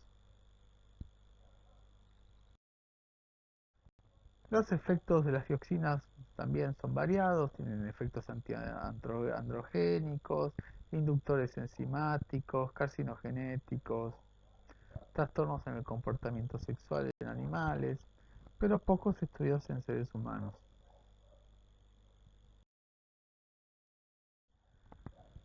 Ahora les voy a contar una historia, ¿sí? ya estaban extrañando las historias mías. ¿Sí? Bueno, esto pasó en Italia. 1976, este es el accidente químico de Seveso. Había una planta que se llama Ipesa, estaba localizada en Seveso, obviamente, en Italia. Es dedicada a lo que es la fabricación de plaguicidas, específicamente a lo que es el 2,4,5 triclorofenol. El triclorofenol se fabricaba a partir del 1,2,4,5 tetraclorobenceno por una reacción con soda cáustica, etcétera, y esta reacción era fuertemente exotérmica a presión. Cuando la temperatura alcanzaba 250, se podían generar muchas cantidades del tetraclorodibenzo para dioxina, el TCDD. Acá es el tema del accidente, ¿sí? Que por un descuido humano se generó altas temperaturas y se liberó una nube tóxica de TCDD que invadió a lo que es Seveso, que había mucha gente, ¿sí? Este accidente químico de Seveso se lo reconoce como el Hiroshima de Italia, ¿sí? Y el tema todo esto es que se demoró alrededor de 7 días en la confirmación de que la sustancia involucrada era TCDD. Ahí estuvieron estas personas 7 días expuestas a este disruptor endocrino sin saber que estaban expuestos a este disruptor. Recién a los 14 días se ordenó la evacuación de las poblaciones afectadas. Ya van viendo que viene todo mal esto, ¿no? ¿Sí? En la piel, quemaduras químicas, cloroacné, exantemas, lesiones ampollares, cáncer, enfermedades tiroideas, alteraciones sanitarias, cáncer de todo tipo. A nivel gineco-obstétrico hay un fuerte efecto estrogénico de las dioxinas, abortos, malformaciones, mayor proporción de nacimientos de femeninos que masculinos por feminización del sexo. Acá tenemos una foto de cloroacné.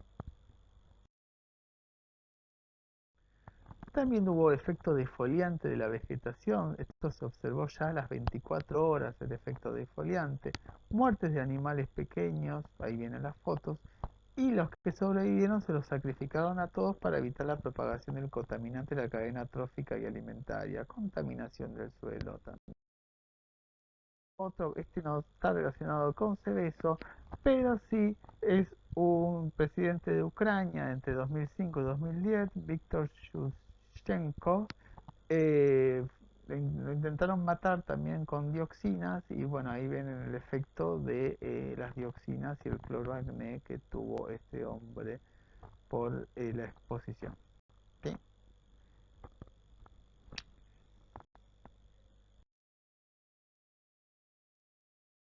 Sigamos con los disruptores. Parabenos y triclosan. Estos los vemos en lo que es la industria cosmética. ¿Sí? Productos sin parabenos. Ya los ven en las propagandas en todos lados. ¿Sí? ¿Para qué se emplean estos parabenos en los cosméticos? Es porque son preservantes de todo lo que es crecimiento microbacteriano.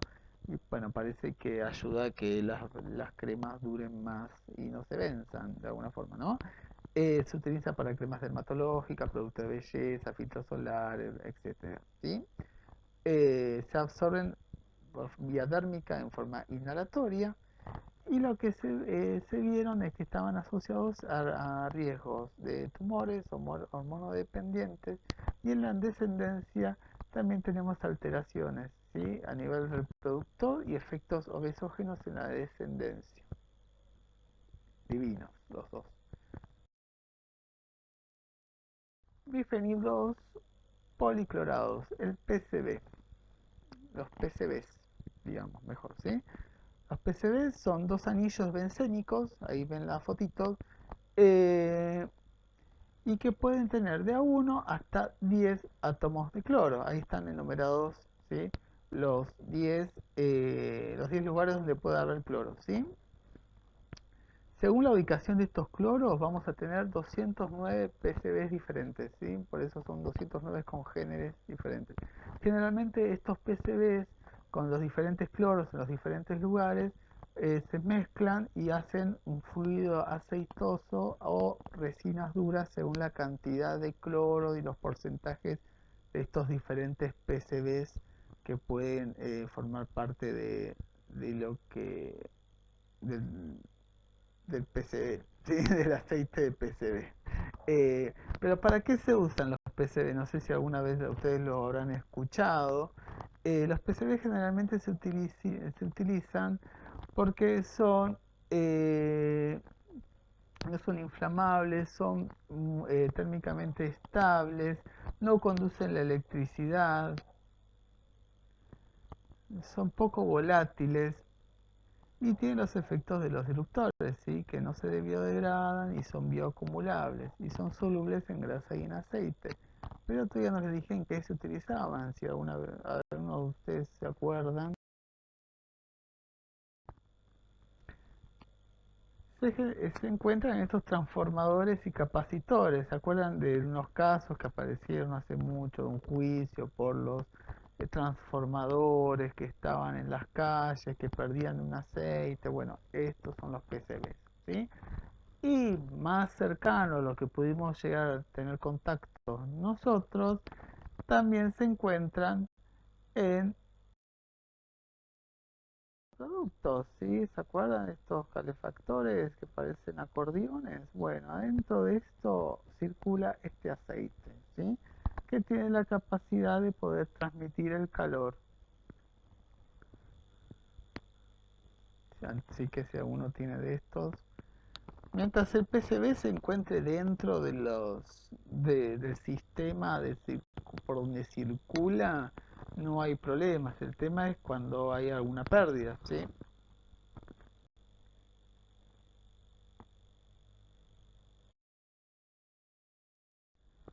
Otras fuentes de PCB, todo lo que es incineración de residuos, el uso del lodo residual, sedimentos marinos, fluviales y de los puertos.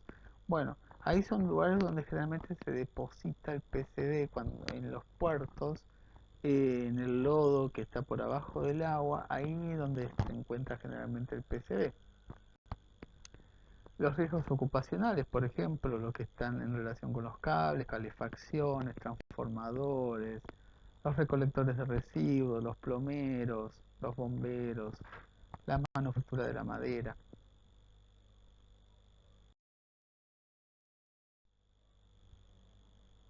Esto es lo que yo le estaba comentando, que los PCB comerciales generalmente son mezclas de varios tipos de PCB, ¿sí? Se describen hasta con 4 números.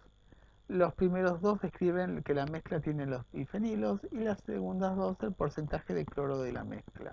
Por ejemplo, si tenemos un PCB 1242, tenemos que leerlo como que es un PCB que tiene 12 bifenilos diferentes, y el 42 que significa que el 42% de toda la mezcla tiene cloro, que son la mezcla de los diferentes 12 bifenilos.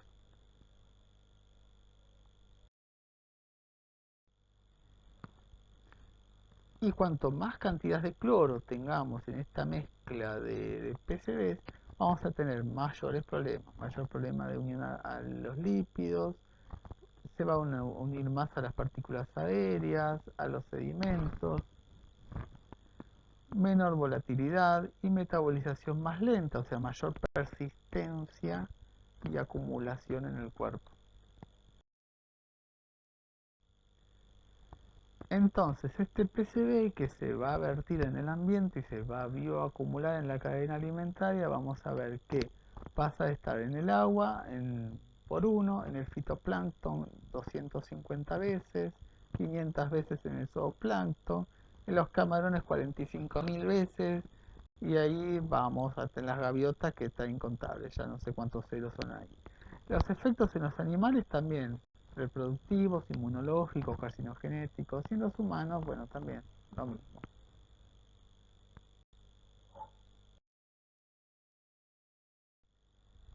La exposición humana al PCB principalmente va a ser en la dieta. todo lo relacionado con el consumo de la grasa animales, peces, vegetales, cereales, frutas, leche de vaca y derivados, todo lo relacionado con el tema de las grasas principalmente.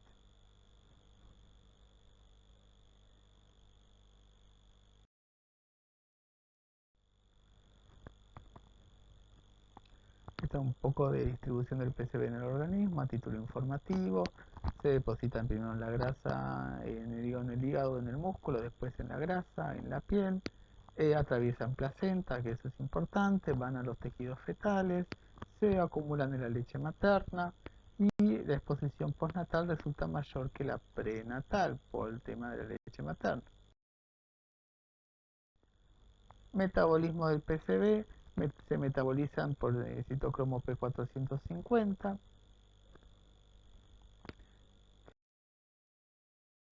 de grado 1, la vida media de 2,6 años aproximadamente, y los mecanismos de acción que pueden ser muy parecidas a las dioxinas, muy parecido al fenobarbital o muy parecido al estrógeno. Y si ven, tienen una analogía con las hormonas tiroides, una analogía molecular, y por eso también pueden dar disrupción al nivel de lo que es la función de las hormonas tiroides.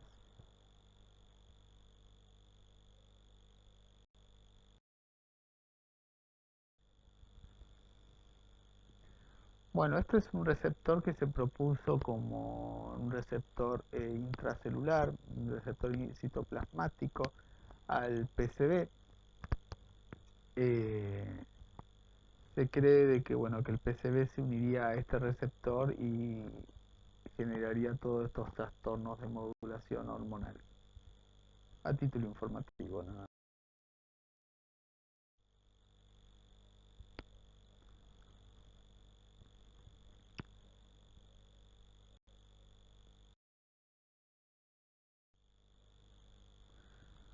Un poco sobre los signos y síntomas, esto para que los lean, pero más o menos es todo lo mismo de lo que vinimos hablando. Tengan en cuenta el tema del cloroacné, que se repite en muchos de los disruptores endocrinos.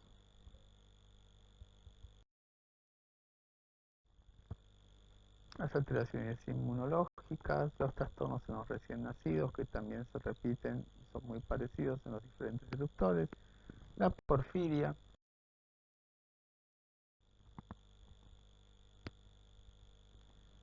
el tema de la acumulación en la cadena trófica, qué pasa leche maternizada, llega a niveles muy altos.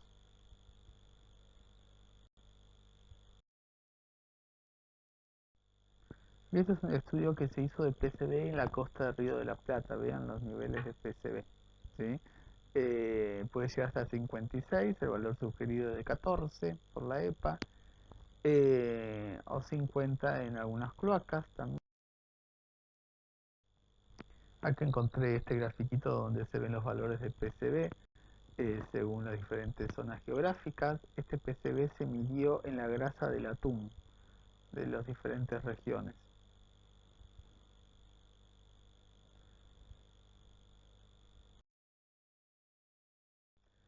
El tratamiento, lamentablemente, no hay nada específico, ¿sí? Más que alejar de la fuente, asistir siempre con guantes, tratamiento sintomático, no provocar el vómito. El carbón no ha demostrado utilidad y el tratamiento dermatológico del cloroacné.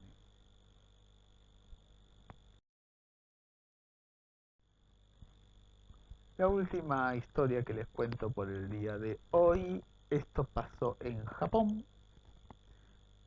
No sé si la última, puede ser que haya otra más.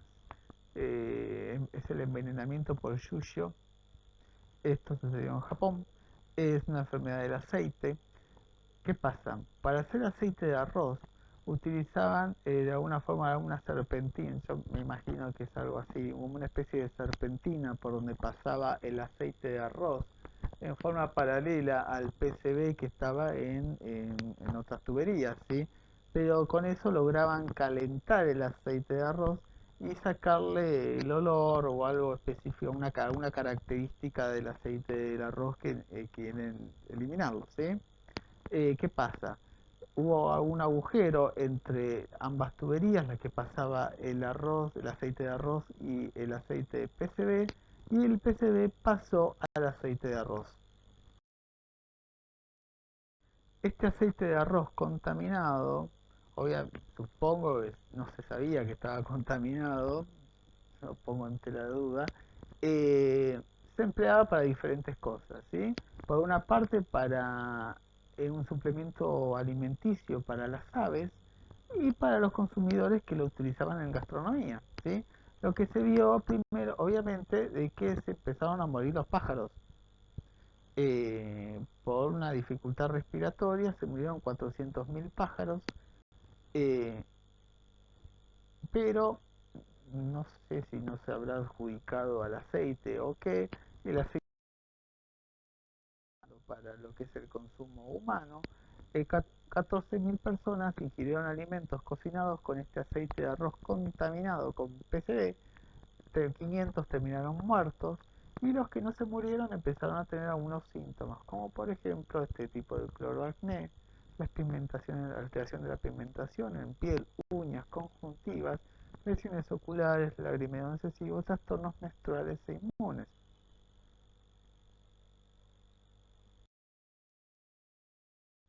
Las mujeres embarazadas que se alimentaron con este tipo de aceite contaminado tuvieron bebés con bajo peso al nacer, anomalías congénitas. Estos chicos, productos de estos embarazos, tuvieron retardo de crecimiento, hiperplasia gingival, edema facial, esoftalmo, aparición de presión precoz de los dientes, coloración marrón oscura de la piel, etc. Las personas tomaron una media más o menos de 603 miligramos de PCB cada una. Y en 1979 en Taiwán pasó algo muy parecido, ¿sí? Pero le dieron otro nombre, la enfermedad de Yu-Chen, y afecta a unas 2.000 personas. Bueno, acá tenemos algunas de las manifestaciones por el aceite contaminado.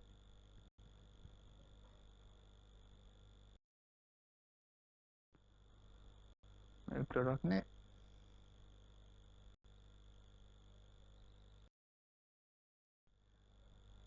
Sigamos, ftalatos. Interesante el tema de los ftalatos. Ellos también son disruptores endocrinos. Estos son ésteres del ácido ftálico. Los ftalatos lo que le van a dar a los plásticos es la característica de ser flexibles. Entonces los plásticos flexibles se, tienen ftalatos.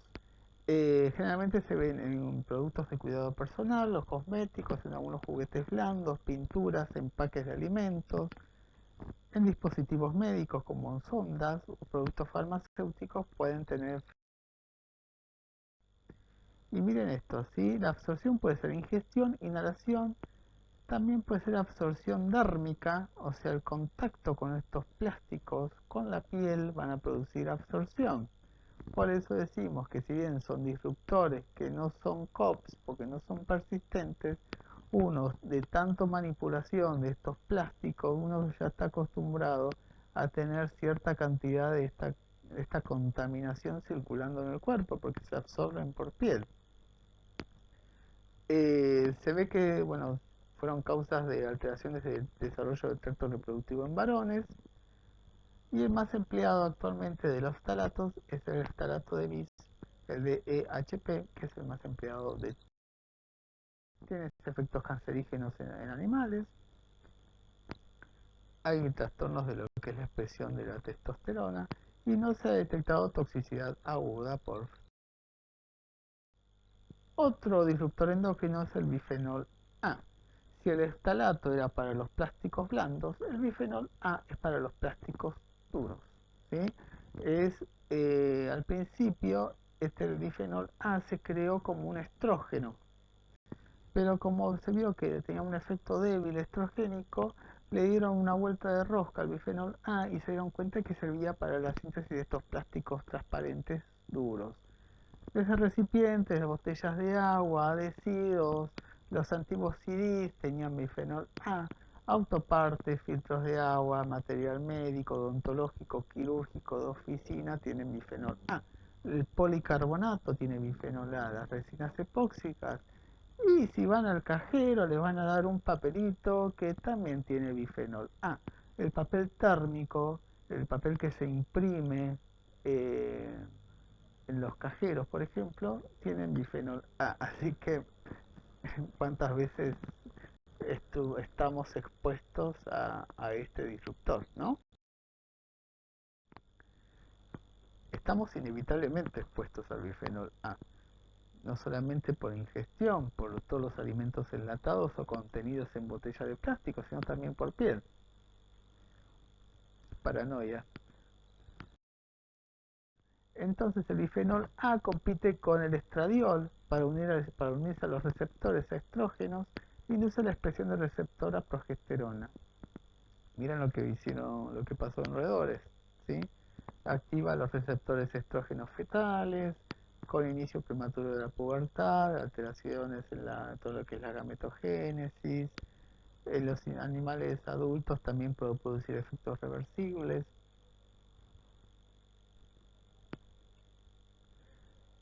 Bueno, ahí tienen ejemplos de dónde está el bifenol A, todo lo que son los vidrios orgánicos de los anteojos también tienen bifenol A. Y bueno, este es el papel térmico que le estaba contando recién. Mimetiza también las hormonas tiroides, genera reacciones adipogénicas, acá otra culpa más para los kilos que tenemos de más, y relaciona también con la enfermedad cardiovascular y diabetes. Bifenol A, hasta hace muy poco, se encontraron en todos estos productos para los niños, para los bebés, que dijimos que eran los más vulnerables a todo el tema de los disruptores endocrinos, ¿no? Bueno, por suerte ya hay una normativa en donde se evita la exposición a estas sustancias en los niños. Pero bueno, tengan en cuenta que es actual.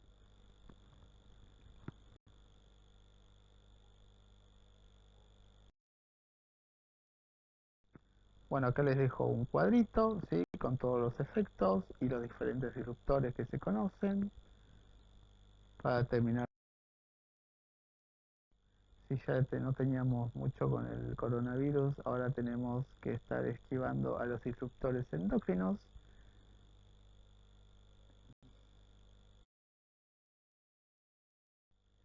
Y les dejo este dato más para el caso de que quieran tomar alguna bebida en los recipientes plásticos. Tengan en cuenta si el numerito que aparece en los envases, tratemos de usar los envases que tienen el numerito el 1, el 2, el 4 y el 5.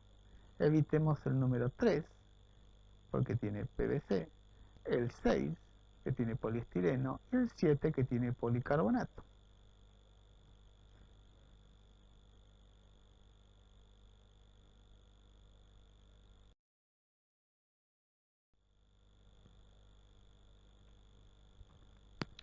Entonces, una de las cosas que le dije es que no había una relación causa-efecto que sea lineal, ¿sí?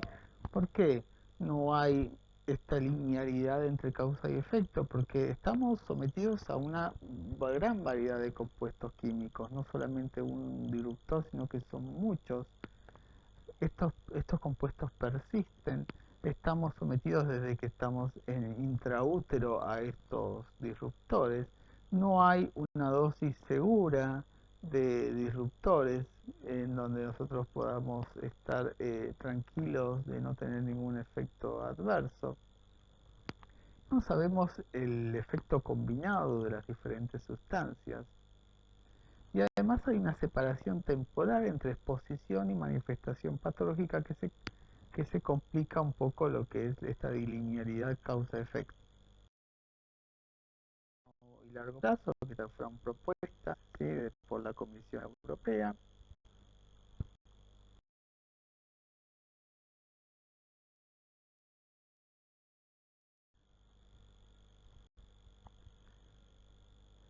Y en cuanto, bueno, a la exposición a disruptores endocrinos durante el embarazo, sabemos que pasa en placenta. Sí.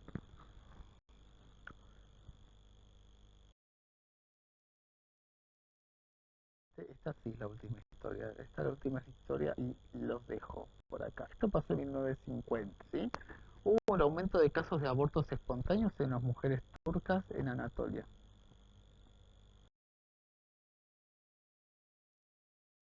No había disponibilidad de trigo harinero. Otra vez empezamos con el tema de los granos, pero esto es otro contexto, ¿sí?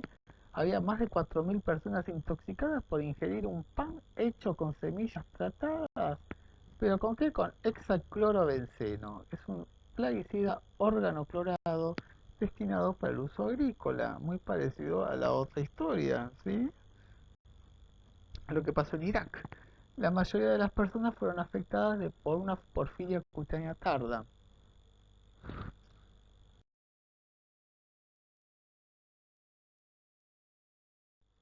Le dieron el nombre de cara yara o yara negra, ¿sí? Desarrollo de ampollas en áreas expuestas al sol, hiperpigmentación, hipertricosis y porfirinuria.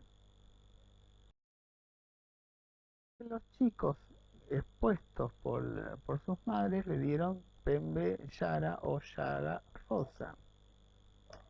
Mucha mortalidad de estos niños cuyas madres habían comido este pan contaminado, eran lactantes, generalmente por leche materna o pasaje transplacentario, con fiebre, diarrea, pápulas en los dorsos de las manos, infiltración de los pulmones, abscesos subcutáneos, anemia, leucocitosis.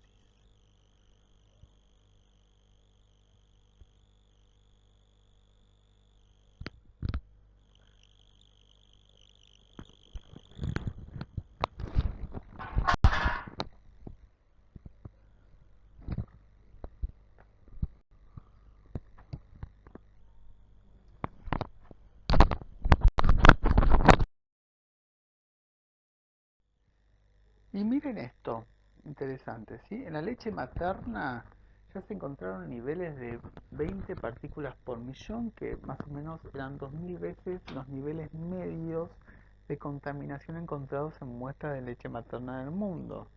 Y 20 a 30 años después volvieron a ver a estas madres, le volvieron a hacer leche materna y todavía eran 7 veces mayor a de la media de mujeres no expuestas. Incluso se las comparó con los niveles permitidos en lo que es leche de vaca y eran 150 veces el nivel permitido en leche de vaca del contaminante. El mismo estudio que se hicieron en 252 pacientes, muchos aún tenían signos y síntomas dermatológicos, neurológicos y ortopédicos de los expuestos a estos granos. Cicatrices en caras y en las manos, hiperpigmentación, hipertricosis, agrandamiento de tiroides, hepatomegalia y aumento de las porfirinas en la orina. Y ya con esto los dejo tranquilos. Espero no haberlos aturdido demasiado con tanta toxicología ambiental. Eh, pero bueno, creo que más o menos abarcamos gran parte de todas las cosas que les quería transmitir. Les mando un beso grande a todos y nos vemos la semana que viene.